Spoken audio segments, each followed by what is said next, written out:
Good morning mga ka-reels. May pumunta na tropa natin kanina. Nagbigay ng pambili ng papaitan.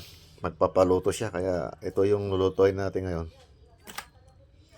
Pinapaitan ang tawag namin dito sa Ilocano. Ito yung pampapait niya. Sige, lutuin na natin. Dahil may nagbigay po sa atin ng pambili ng pinapaitan, ito, lulutuin natin ito mga ka-reels.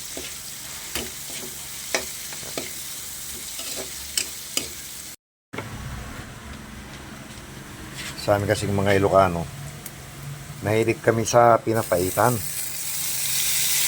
Ang pinapaitan kasi, pwede yung karin ng kalabaw, pwede yung karin ng baka. Pero itong binili ko, karin ng kalabaw ito. Mas malasa kasi pag karin ng kalabaw.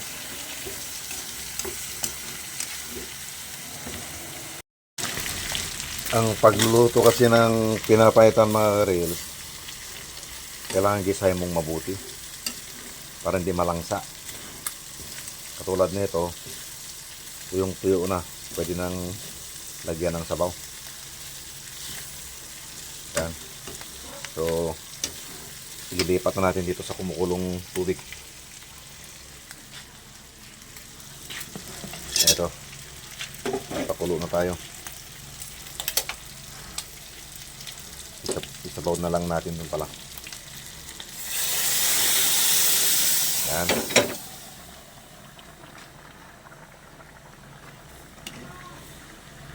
Ito mga ka-reels, hintayin na lang natin ang finish product. Siyempre, hindi nawawala yung pampalasa natin. Konti lang. Yan.